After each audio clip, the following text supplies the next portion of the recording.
Bom dia, tudo bem? A nossa aula de hoje será sobre fábula, o gênero textual fábula. Nós já falamos sobre gêneros textuais, tipos textuais e estamos mesclando, vendo alguns gêneros, alguns tipos textuais. Apesar de muita gente achar que fábula é coisa de criança, hoje, se alguém ainda pensa isso, vai ao final da aula descobrir que essa ideia está totalmente equivocada. Nossa disciplina é redação. Eu sou a professora Margarete e vamos então começar a nossa aula de hoje.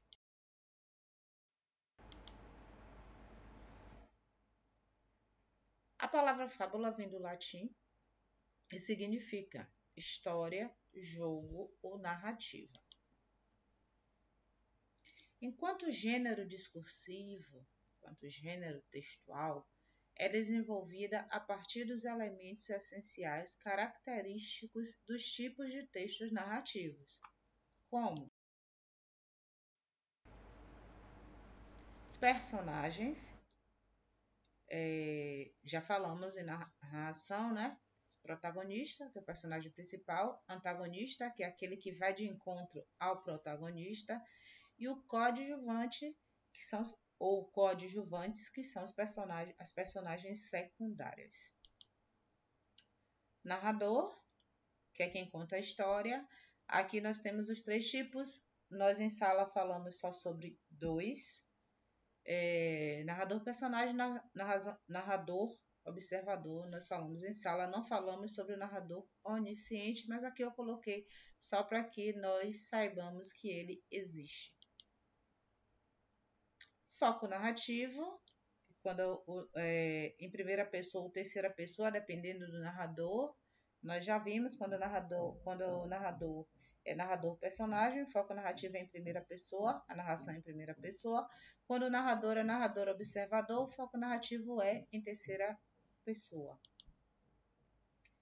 Tempo, que é o momento em que a história acontece, tempo cronológico ou psicológico.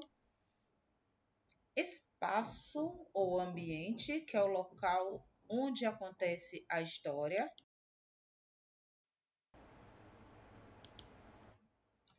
Então, esses elementos que compõem qualquer narração também compõem as fábulas.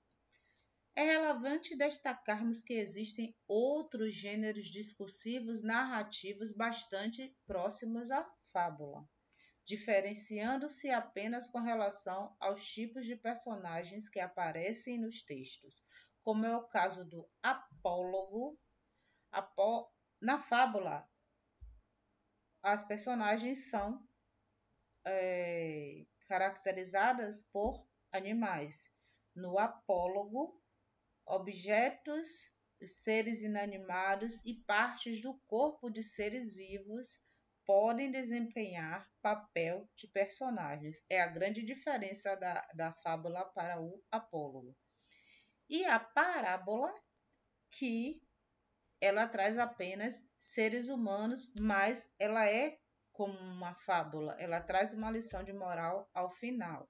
Então, esses dois gêneros, o apólogo e a parábola, assemelham-se bastante à fábula. A grande diferença é que na fábula são animais como personagens.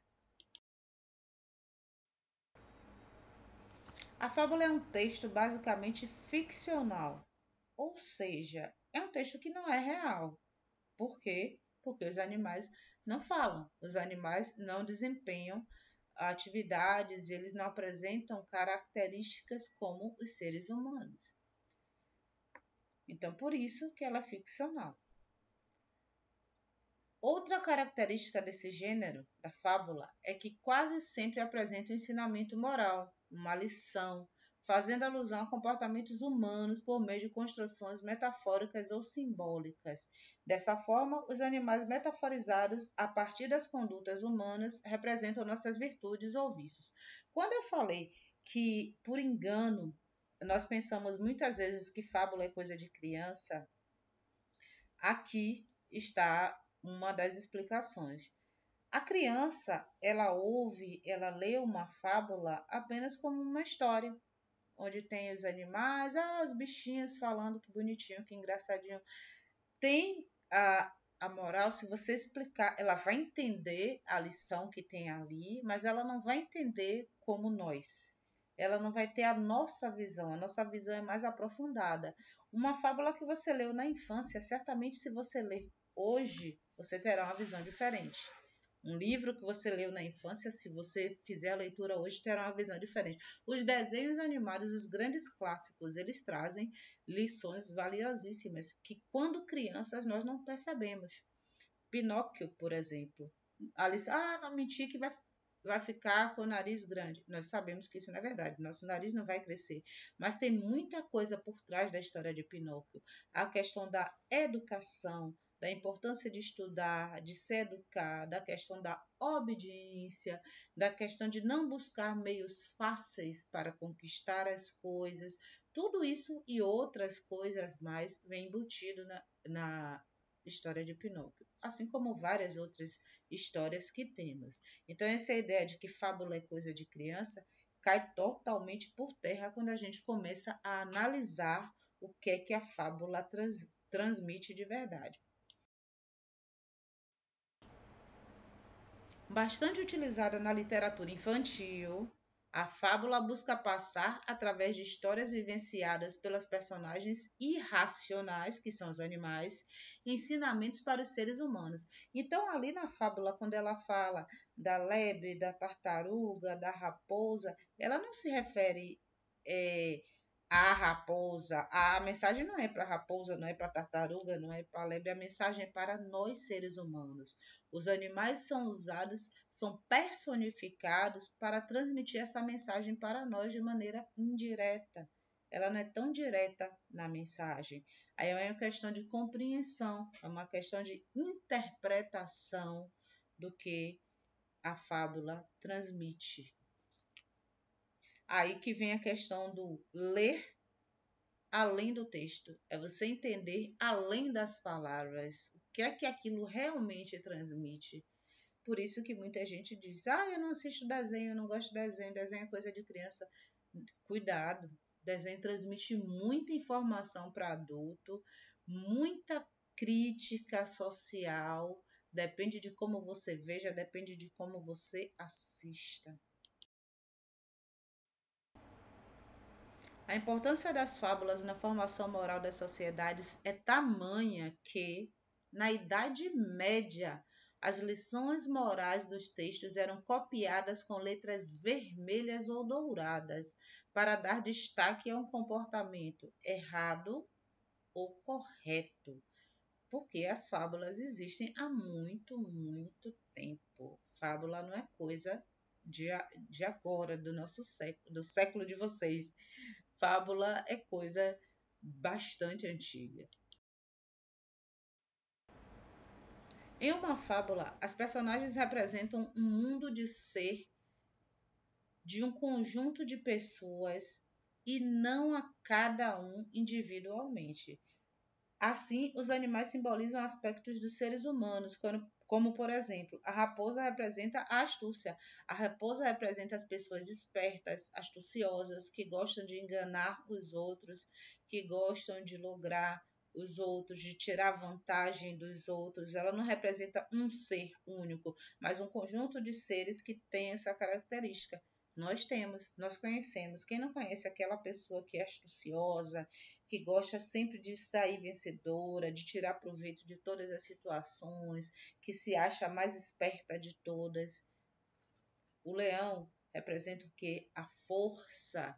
Nós também conhecemos, sempre nós conhecemos alguém, aquela pessoa que não sai da academia, gosta de malhar, gosta de se sentir fortão, maioral. Então, os animais representam uma coletividade de seres, não representam apenas um único ser. É por isso que eu digo, ler além das palavras para entender a fábula. A fábula é muito mais do que a gente imagina. A fábula configura uma estrutura que precisa apresentar o processo de fabulação ou afabulação, ou seja, manifestação da moral que o texto quer transmitir. Para que esse efeito seja bem estabelecido, a fábula possui algumas características relevantes. E aí vamos ver as características da fábula, sendo que algumas nós já falamos e sabemos de cor. A narrativa precisa ser alegórica, ou seja, ela é fantasiosa, ela não é real, né? Ela é toda simbólica e pode ser escrita em prosa ou verso. Sim, existem, por mais estranho que pareça, não é comum a gente ver, mas existe fábulas que são escritas, que foram escritas em verso. Os animais apresentam comportamentos antropomórficos, ou seja, comportamentos humanos. Os animais são personificados, eles adquirem características humanas. Na fábula, o animal estuda, trabalha, fala, tem casa, tem família. Tudo que o ser humano faz na fábula, o animal faz também. As virtudes, qualidades e defeitos do caráter de nós, seres humanos, são representados por meio do comportamento dos animais. A ganância, a astúcia, a valentia. Ser valente é uma coisa ruim? Depende de como essa valentia se manifeste. Então, esses comportamentos, e geralmente, qualidades, sim, mas os defeitos, principalmente, que é para marcar, para mostrar em que você deve mudar, o que não está certo, vem através das características dos animais. Pode ter temáticas múltiplas. Exemplo, a vitória da inteligência sobre a ignorância. Várias temáticas podem ser abordadas em uma fábula. Pode ter bondade, você se colocar no lugar do outro, ganância, nesse caso aqui, a inteligência se sobressai e vence a ingenuidade, eu não diria nem ignorância, ingenuidade. Muitas pessoas são ingênuas, né? Tem aquela pessoa que não é amigo, que se aproveita o tempo todo, mas a pessoa não consegue perceber. Que só senta perto de você quando não fez a atividade, quer copiar a atividade, aí fala com você, senta perto de você. Mas se você faltar algum dia e pergunta o que foi que teve, não sei não explica, não dá atenção. Sempre tem aquela pessoa que se aproveita da ingenuidade do outro.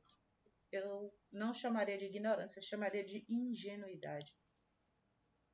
Personagens representam atitudes de um conjunto de pessoas. Aqui já falamos adiante. Aqui nós estamos, na verdade, resumindo coisas que já falamos no começo. A formiga representam as pessoas trabalhadoras, aquelas pessoas que não se cansam, corre da nossa vida. Se alguém já parou, se não parou, pare. Eu sei que hoje é difícil com a pandemia. Eu, pelo menos, não quero ficar na rua observando nada. Mas as formigas, elas são agitadas, elas não param. Parece final de horário de trabalho, 6 horas da tarde no ponto do ônibus. É para lá e para cá, é aquela agitação, o tempo todo carregando alguma coisa. A cigarra da fábula, a cigarra representa as pessoas irresponsáveis, as pessoas cabeça fresca que não esquentam com nada, que não tem nem aí. Amanhã é prova, não tenho nem o assunto, não sei nem o que é, não estudei. Aquela pessoa que não faz nada e quando é na hora da prova ela quer que você ainda futuca você, incomoda você, atrapalha você na realização da sua prova para que você dê a resposta a ela, capaz de te prejudicar, porque o professor pegando não vai querer saber quem copiou de quem. Então a cigarra representa essas pessoas. Por se tratar de um gênero transmitido oralmente, as fábulas costumam ter muitas versões. Originalmente as fábulas eram transmitidas de maneira oral, né? Não tinha esse registro que nós temos hoje. É por isso que hoje nós temos tantas versões diferentes da mesma fábula. Da mesma forma, os contos de fada. Nós temos várias versões dos contos de fada. Por quê? porque eles eram transmitidos inicialmente oralmente. E você sabe, aquele velho ditado: quem conta um conto aumenta um ponto. Cada pessoa que transmitia acrescentava ou tirava alguma coisa e a história ia se modificando. Por isso que nós temos várias versões da mesma fábula. Há uma lição moral no final da história. Sempre. Mesmo que não apareça escrito ali. Tem umas fábulas que vem moral da história. Vem no final. Moral. Tem outras que não vem escrito. Mas você consegue entender que lição você pode aprender com aquela fábula ali. Isso é bem claro. Fica bem claro isso. Então, essas foram as características de uma fábula.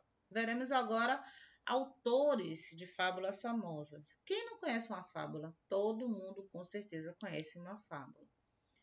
O escritor francês Jean de La Fontaine é autor de fábulas muito famosas como A Lebre e a Tartaruga, que em outras versões aparece com o nome de A Tartaruga e o Coelho, é a mesma história. O Lobo e o Cordeiro, o Leão e o Rato, que aparece muitas vezes como o Leão e o Ratinho, são La Fontaine. No Brasil, um fabulista famoso que nós temos, um grande escritor, que é fabulista também, que tem em sua primeira coleção um volume de livros voltados só para fábulas, que é Monteiro Lobato, dentre as quais nós podemos destacar A Coruja e a Águia, A Galinha dos Ovos de Ouro, A Raposa e as Uvas. Essa com certeza todo mundo conhece. Essa é uma grande lição para todos nós. Quem nunca foi a raposa dessa história? Aquela que quer uma coisa, mas quando não consegue diz, eu não queria mesmo. Quem nunca foi raposa? Foi essa raposa daqui. Essa raposa é uma raposa diferente das raposas que geralmente aparecem nas fábulas, que são aquelas astutas que resolvem tudo. Essa daqui é a raposa que não conseguiu resolver o que queria, mas também não sai por baixo. A origem da fábula. Lembra que eu falei? A fábula é antiga, não é coisa de agora. Originada no Oriente, a fábula foi tradição entre os assírios, sumérios e babilônios. Por volta de 1500 a.C., olha quanto tempo! Claro, não era a estrutura que temos hoje. Eram contadas, eram primeiramente narradas, depois que passaram a ser escritas. Já utilizavam narrativas com animais, os sumérios, animais que possuíam características humanas, além de trazer uma lição moral em suas mensagens. Então, a origem da fábula vem dessa época aí.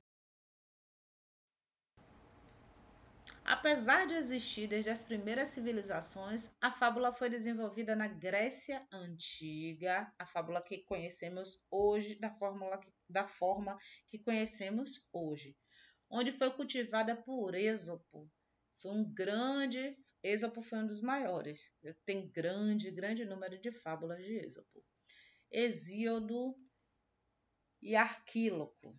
Nessa época, onde a liberdade de expressão era limitada, não é como hoje que as pessoas não respeitam nada, você xinga qualquer pessoa, autoridade, polícia, as pessoas perderam totalmente o limite. Você não gostar é uma coisa, mas não respeitar aí é outra coisa totalmente diferente. não havia essa liberdade, então, para se opor à opressão, a governo, a costumes, não podia se opor abertamente, fazia-se essa oposição através das fábulas, contando a história de um ratinho que tinha um rei como soberano e o rei maltratava todo mundo da floresta, para não falar que era o governante da época que maltratava todo mundo, se colocava os animais, dessa forma não se ofendia, ninguém poderia provar que estava falando ali do governante da época. Tudo isso porque haviam limites que não eram ultrapassados. Hoje, para esse sentido, a fábula não é usada mais, né? Que o desrespeito tomou conta, ninguém respeita nada mesmo, se ofende, não respeita, fala-se abertamente o que pensa, fala-se até demais. Os autores usavam animais como personagens de suas histórias para escapar da repressão que poderia haver por parte de quem fosse criticado. É o que a gente acabou de falar. Não podia falar diretamente do governante. O governante é cruel, é tirano. Aí falava a historinha, que na floresta havia um leão, um tirano que maltratava os animais, para não falar que era aquele soberano que maltratava as pessoas, para não sofrer nenhuma punição. Assim, a fábula servia como um código para que as críticas fossem feitas de maneira subjetiva, de maneira que não era direta. Eu não falei o nome de ninguém, eu critiquei o leão. Você é leão? Não, então eu não falei de você. A pessoa poderia se defender dessa forma, não. É uma história, falo de um leão, não falei de governante, eu não falei de ninguém.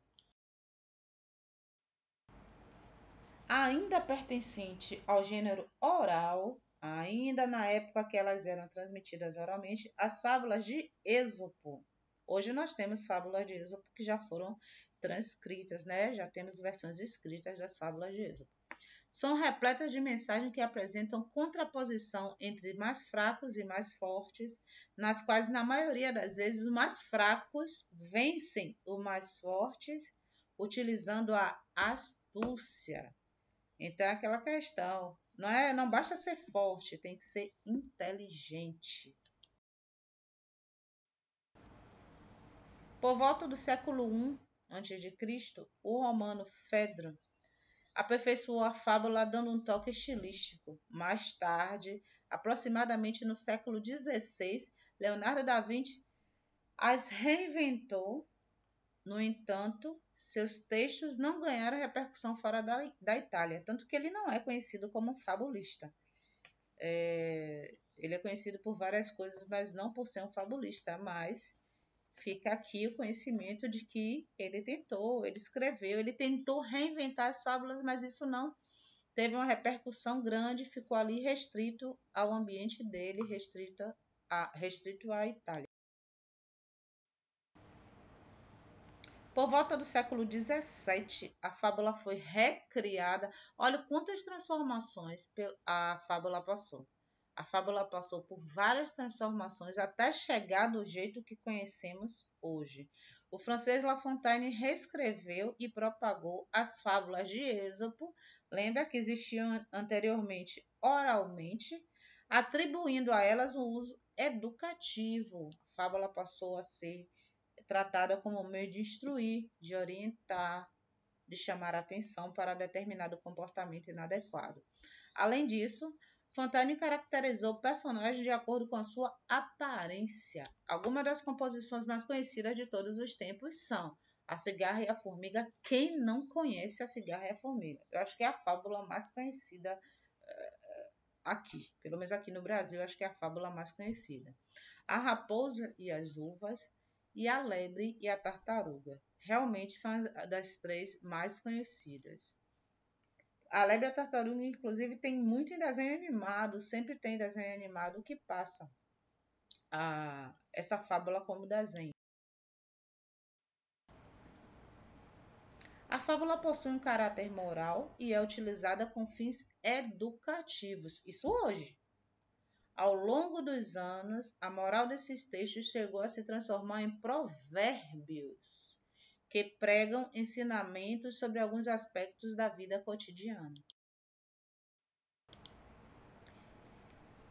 E com isso finalizamos a nossa aula de hoje. Eu espero que vocês passem a ter uma visão diferente de fábula, né? Uma visão mais ampliada, deixar de pensar que fábula é coisa de criança. Aqui eu não coloquei nenhum exemplo, mas provavelmente na sala eu devo colocar exemplo de alguma fábula. Talvez, como atividade, façamos a análise de alguma fábula, quem sabe, estou pensando na ideia. Mas eu finalizo com a seguinte mensagem, que não tem autoria, mas nas referências aqui tem de onde ela foi tirada. Aprender é a única coisa que a mente nunca se cansa, nunca tem medo e nunca se arrepende. Então, que sua mente nunca tenha medo de aprender, nunca se canse e com certeza você nunca vai se arrepender do que você aprendeu, porque tudo que você aprende em algum momento da vida vai ter utilidade. Tenha certeza disso.